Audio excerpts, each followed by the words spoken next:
It was an action-packed Monday Night Raw for sure. And oh my god, have we got some big news. Alexa Bliss versus Randy Orton confirmed for Fastlane. We got it right. We're now looking forward to Sunday. But before we start things you might have missed, if you are new to the channel, hit that subscribe button. We are on the road to 40,000 subs. And of course, hit the like button. It genuinely helps the video much more than you know. Especially now the fact we're getting copied as well. It really does help. Of course, we took a trip this week on Raw to Alexa's playground. It feels like we haven't been here for a while. So it made a nice little change to head back to the playground. And of course, we found Alexa Bliss sitting on the swing set. But there was a time when the camera was panning down, Alexa was talking. And she said about 3 sentences. And I have no idea what she said. It was some kind of riddle, but honestly, no idea. Because WWE was pumping in crowd noise. I'm sure by the time this video's up, WWE's going to have their video on YouTube of it. Hopefully without the crowd noise, because that was really annoying. But if you know what she said, let me know in the comments down below. One thing she did say was it's time to play her favourite game. The game of truth. Through inflicting pain. Oh, I'm scared. Randy, I would just run. Personally, I would. Obviously, note the fact that the box that she's been with in the Firefly funhouse was sat on the other swing. Usually that swing is empty and she talks to nothing. Now, she was continuing to talk to the box. The fact that she allowed the box to be on the swing makes you think that that could hold the essence, the soul of the Fiend, if you will. And that obviously when Alexa Bliss finishes turning that handle and the box opens, maybe the Fiend's essence, the Fiend's spirit is once again released upon the WWE Universe. USA Network seem to think so. Obviously, yesterday on their YouTube channel, they posed this question. Will Alexa open Pandora's box? Obviously, Pandora's box, we did make an entire video on it, but for those who haven't seen it, Pandora's box is a medieval myth that basically Pandora's box will open and the worst terrors in the universe will rain down on the earth. Obviously, that is the Fiend, so it definitely makes a lot of sense. But the big news! Alexa Bliss versus Randy Orton at Fastlane. Now, Alexa Bliss issued the challenge to Randy Orton. It's exactly what we predicted would happen. But of course, she didn't actually say it was going to be a match. So, calm down a moment. Until about half hour later, when we got the backstage interview, they called it a reaction from Randy Orton on what Alexa Bliss had said. And of course, he accepted the match for Fastlane. So we know it is going to be a one-on-one match. I'm mind blown that WWE are doing this. It's such a good story though, so I'm pleased they're doing it. It really gives Alexa her own spotlight. So I'm really pleased for that. We did make a video the other week, literally last week at this stage, where basically we compared the box in the funhouse to Hellraiser's box, Pinhead's box. And in the story, the woman who was in love with this creature that was regenerated into a human being basically had to recruit victims back to her house to then basically murder them to spill their blood so he could regenerate. I wonder if that's what's happening here. I really do. Has that been what all this is about?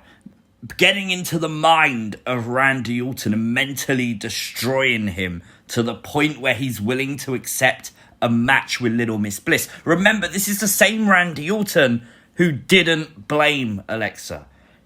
He didn't want to go after her. She pursued him constantly. Why?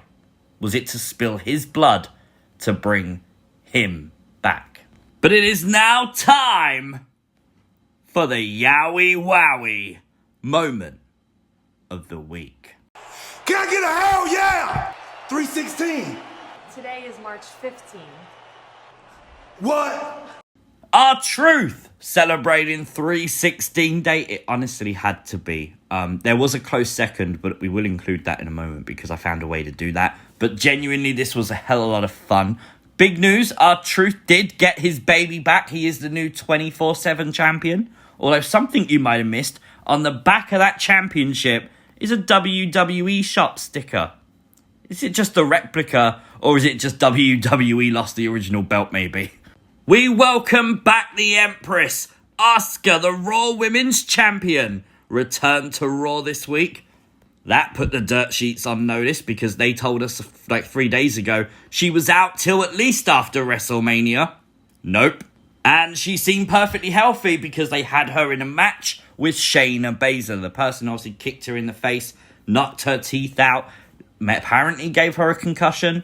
So obviously Asuka came back. But the difference here was Asuka came back with a whole new attitude. Commentary kept saying this was a totally different Asuka to what we've seen before. The referee even had to basically save Shayna Baszler's face as Asuka was about to stomp her face into the exposed ring turnbuckle. We know Asuka did suffer a mandible claw by Alexa Bliss. We've always theorized the mandible claw is the way that people change from the Fiend and Alexa. If that's true, maybe that's why we're now seeing this uber aggressive Asuka on Raw. Maybe the mandible claw did change Asuka after all. We know it doesn't happen overnight. We know these things usually do take time.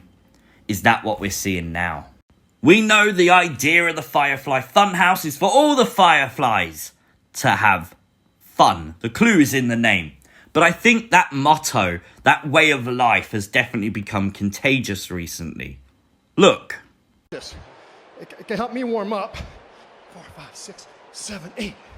And it can also help you learn to count. Shane McMahon playing hopscotch and then dropping a hell of a load of green slimy paint all over Braun Strowman. Do you know what? I actually don't think this was that bad. It is out there. It's a, very in-your-face storyline. It's a very silly storyline, but still, it's fun. And I like a bit of fun in wrestling.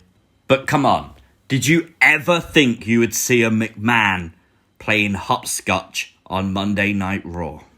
Now, we have started a movement on Twitter tonight during Raw. I posted this, and we are starting the hashtag, Bring Them Back. I really want to shout those words. I miss it so much, and I know you guys really want to hear me do it, and I know you want to probably hear me getting punched by my neighbours because it's literally early hours in the morning, and they hate it when I shout, the 2 words, and I really want to say it, but I'm saving it. I'm saving it all up for when they are back. So we're starting the social media campaign, Bring Them Back. So if you're on Twitter or Instagram, use the hashtag Bring Them Back. Obviously, use the image if you want to. Screenshot the video.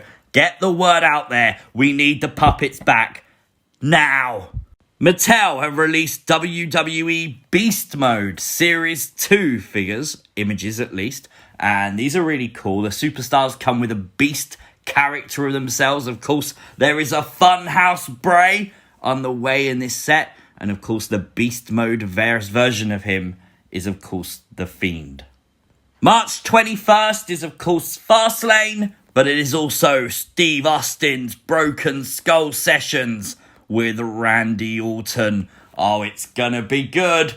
It's interesting because Orton right now is in probably one of the biggest stories in WWE. He's been in WWE now for a hell of a long time. The stories this man can tell is going to be insane. He's been in some controversy with WWE in the past, so stuff that he might reveal will be interesting. We might even get his real life thoughts on the story with Bray and Alexa and all this stuff that's recently been going on. Definitely something to watch on Sunday. I'm sure it's on demand before Fastlane. Usually they show it on the live schedule as Fastlane will finish. So keep your eyes open for that. And of course we made a theory video yesterday looking at The Fiend Unleashed. I definitely recommend you watch this video. Genuinely fun as hell to make. And we used a lot of footage and stuff. Really drumming home the point here that, You know, this could be a whole new direction for The Fiend's character. So if you haven't checked it out, make sure you do. It is up on the channel now. But of course, all attention has to turn to Sunday and Fastlane, Alexa versus Randy. This is not something WWE usually do. A lot of people was not expecting it simply because it's an intergender match. Can't even speak, I'm that excited. I think the way they told this story has been perfect. Alexa has been the aggressor throughout, and Randy Orton obviously is scared. Randy Orton needs to react. He needs to get Alexa out of his life. He literally said on Raw he's going to kick her out. Obviously, the punk kick being referenced there. I don't know what's going to happen. I do think there's going to be a massive swerve. I think maybe, as USA teased, she's going to open Pandora's box. Does Randy Orton's blood allow that to happen? Time will tell. I'm sure we're going to be previewing this match and looking ahead to it, and other matches for Fastlane, of course, this week on the channel. So if you're not already, hit the subscribe button and let me know your thoughts in the comment section down below. I really would appreciate it if you do hit that like button. Genuinely so appreciated. I genuinely can never believe how high these videos reach. So massive, massive shout out to you guys. Love you all. Thank you very much for watching. I will see you as always next time. Peace!